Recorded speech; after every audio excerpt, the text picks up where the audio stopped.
I grew up in Korea and have always looked at Gyeongbokgung Palace as one of those super touristy places that locals don't really go and see. Because I'm not from Korea though, I automatically get a pass for wanting to check this incredible and historic landmark, and I hope you'll join us today on this adventure.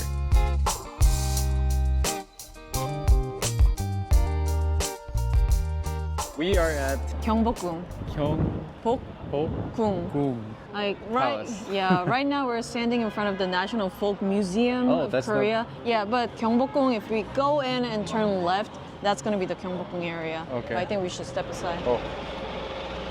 Right now, we're trying to walk to the front where Gwanghwamun is located. Earlier, we were at the side entrance, which goes to the museum first. So, trying to go to the main door. And if everything follows accordingly to what I saw online, there should be something happening at 11, which is 10 minutes away from now. So, we're walking.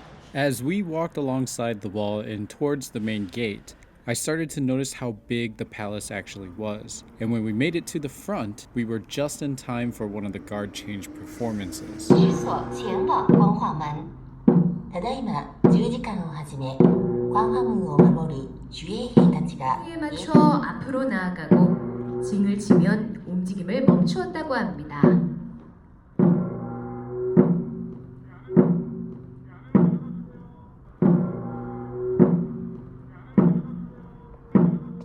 Dawn was really intrigued by the sound of the gong and drums, and for me, I found it really interesting to see how serious the actors were. I wondered if the people doing these performances acted with an intense amount of pride of that Korean culture, or are they basically normal people hanging out after work and gossiping about the most annoying tourists of the day. After successfully checking off the first of our list of things to do that day, it was time to move on to the second and possibly even more important task. Alright, so we just finished watching the gate guard performance. This was the smaller one you said? Yeah, it's a smaller one. There's a more bigger scale that happened at 10, and the next one will happen at 2 p.m. So we're gonna get to check that out. But at least we got a chance to see the small guard change performance. We haven't gotten to eat really today, so our first objective right now is to find some food, and then we'll come back and get some more shots of the place. Yeah, because it's gonna be a lot of walking inside the palace because it's not small. So feel ourselves first. Feel first. Feel first and then watch later. Clara picked a place that was about a 10-minute walk away called Tosokcheon Samgyetang. Did I say that right? Yep, Tosokcheon Samgyetang. And the reason she picked this place is because it offered something that was a little different than your everyday food. Alright, we are at Tosokcheon Samgyetang. We ordered samgyetang, which is boiled whole chicken. And what we got is ogorge. It's supposed to have a little different flavor along with seafood pajeon, 해물 pajeon, food. To give a little bit of a better description, samgyetang is a ginseng chicken soup that primarily features whole chicken, sticky rice, jujube fruits, garlic, and of course ginseng. It's considered a healthy meal that people will eat during the hottest days of the summer to cool down and replenish their energy. The unique thing about the samgyetang here is that it features ogorge, also known as the silky chicken. This breed is known for their black bones, black skin, dark gray meat, having a different flavor, being leaner, and we wanted to know if there was any difference between ogorge and the chicken we normally eat. What we noticed immediately was the texture. It was slightly bouncier and maybe had a tiny bit more chickeny flavor to it. The flavor of the soup was nice and herbal, and stuffed inside the chicken was the rice along with more seeds and seasonings, and the most flavorful bites came from combining everything together. The pajeon though was a little underwhelming. It came out way later than the soup and didn't have the crispiness that I like. My recommendation, just stick with the soup. When we left, a huge line had formed to get into the restaurant, so we definitely recommend going early to avoid the wait. Back at the palace, a crowd had surrounded the gate because another guard change was going on, which tells us that these performances happen more often than we originally thought. A lot of people were dressed in hanbok, and this brings up the subject of their interesting program for wearing them. If you decide to rent and wear a hanbok from one of the many rental shops nearby, you'll get free admission into the palace. At first, I thought this was a really hokey idea, but the more I took in the view, the more I realized that the people in hanbok were literally decorating the palace. The more people were wearing them, the more it helped to bring the historic context to life. As for the guards that were posing in the front, you are allowed to take pictures with them, but you aren't allowed to touch them, which I think should be obvious enough. And after a few more minutes of running around outside the gate, we decided it was finally time to head in.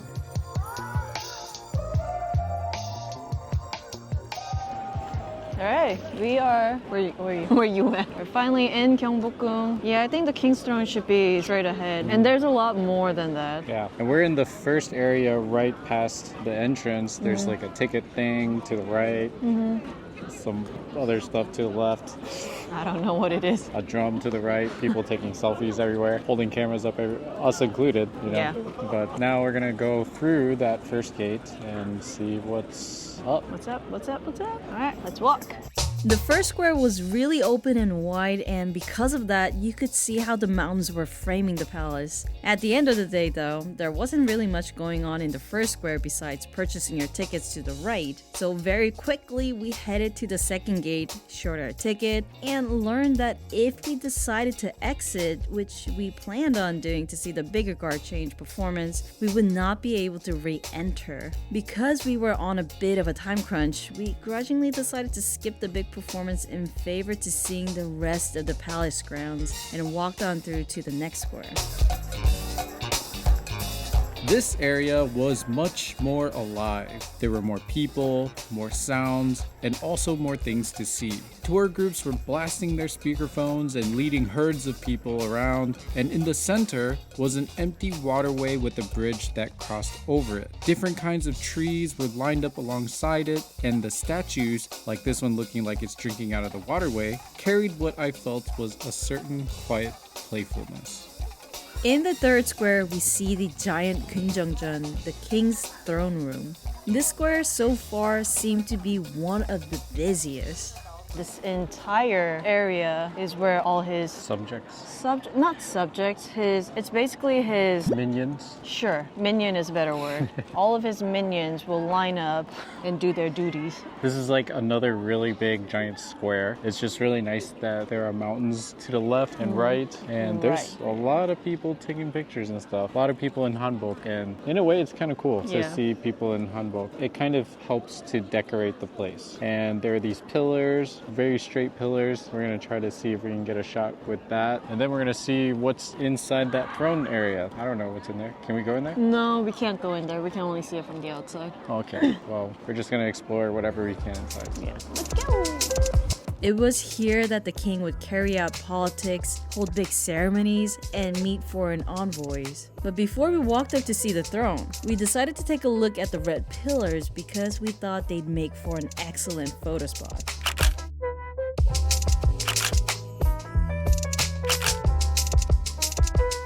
As we walk up to the king's throne, you can kind of get a glimpse of how crowded it is. It isn't crowded like the subway where you'll be shoulder to shoulder with someone, but it's crowded enough to where going straight might be a little tough. People taking pictures will always be in the way, and it kind of adds to the experience here. On one hand, yes, it's really touristy, but on the other hand, you're in a freaking palace where so many stories and actions that shape the country happen. Once we made it up to the doors, we peeked inside to find it mostly large and empty. The throne at the end was big and red, the ceiling was incredibly high and very ornately decorated, and the furniture was very sparse and brightly colored. Surrounding the building was a lot of stonework and sculptures, and I found myself really appreciating them, like the stones lined up for scholars, and even this monkey-looking thing. once we got here, we heard the drum to like big ceremony outside, and once you get past a certain point, you can't go back outside, so we had to miss it. But it looks huge. The drum sound is like louder than earlier. So, but anyway, we wanted to come in and the throne room, and the throne room was huge. It was huge. It was cool to see. Clara did tell me a fun fact about it. So when the king gives a speech, from where the king is sitting to the first gate, it's quite of a distance, but this entire place, how it's engineered, the sound can travel all the way to the back. So when his scholars, they line up and they're here to discuss whatever they need to, everyone all the way to the back can hear what the king is saying. This palace was built in what, the 1300s. Crazy. So yeah, we're gonna wander around, look at some more stuff, and then I guess that would be it, unless there's more that we don't. Oh, it looks like there's a way more. lot more. This is a fraction of the entire palace. Oh.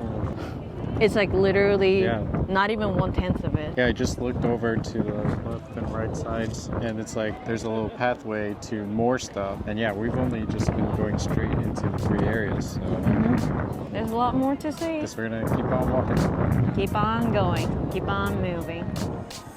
We walked through the pathway on the left and found ourselves immediately greeted by an interestingly shaped pine tree and the building known as Sujeongjeon. This building is known as a Hall of the Worthies and was where a lot of scholars came to do work and research. If my information is correct, it was in this building that Korean alphabet was actually created. To the left of the path was what seemed to be an art shop and a cafe. And as we continued along the path, we saw lots of really big cherry blossom trees.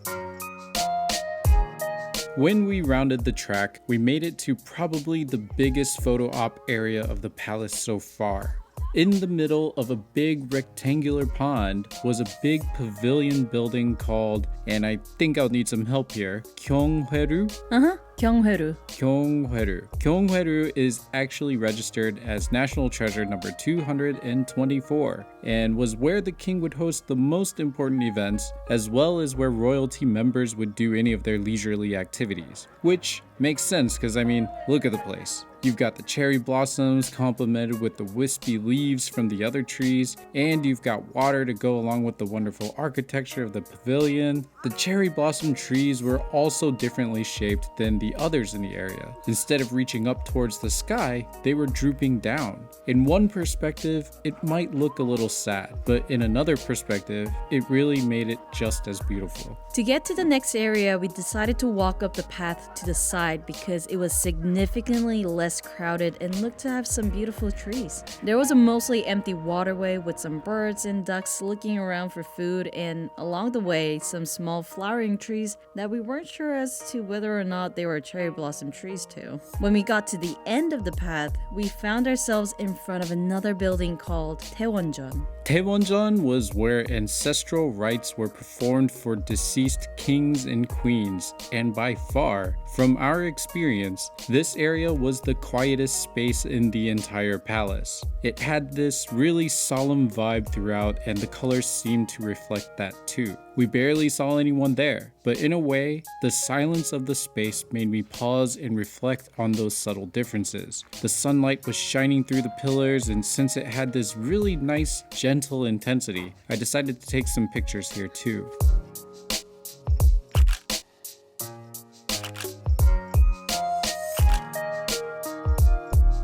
The more we walked through Taewonjeon, the more of the details we were able to notice. It made me wonder what life was like back then, what it felt like to be present for the ceremonial rites. Was it always peaceful and solemn, or was it ever chaotic? Alright, so we are at what the best that I can say right now is a temporary holding spot for a grave. A tomb. A tomb. Or a casket. Coffin. It's a temporary holding spot for... Before they moved to another place that's called Jongmyo Shrine. Yes. When we look on the map, it turns out that we are near, I guess, like the far side of the area. What we were planning to do is actually go from here to a dessert place. There's a really big bee of sorts. It almost sounds like a drone flying by. Yeah. You can see the butt being very fluffy. Yeah. So the whole palace, I guess, itself is a lot bigger than I expected. And but yeah, since that dessert place might close at a certain time, we figured we'll go there. So yeah, that's it. Yeah. We'll lead the way. I'm getting hungry. Gotta get some more food. Okay, let's go.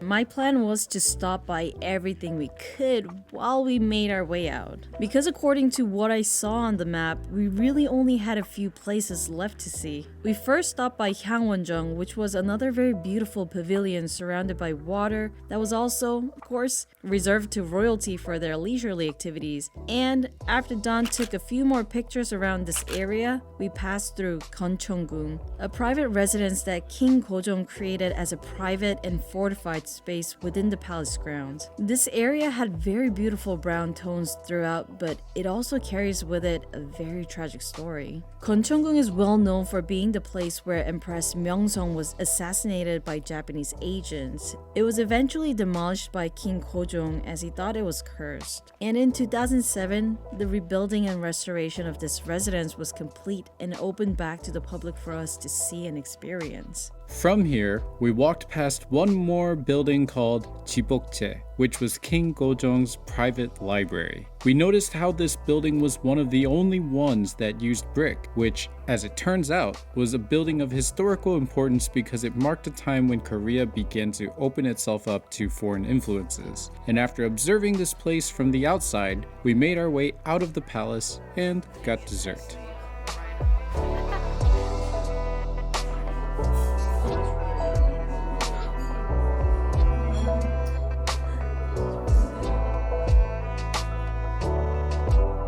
Returned to Gyeongbokgung. We didn't realize we didn't see everything the last time, and so we've come back to finish the job. Why? Because We want to and we can.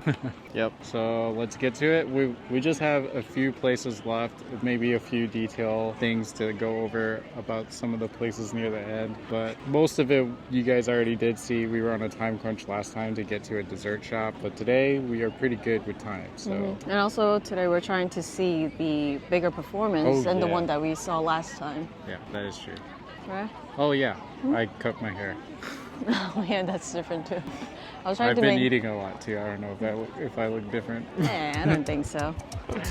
It was crazy to see just how much things have changed. The cherry blossoms were gone, there were tents everywhere, and all the gear and displays being set up for the event made the palace feel less like a palace and more like a theme park. We're sure that the event will be amazing and worth it, but it's just what it felt like today.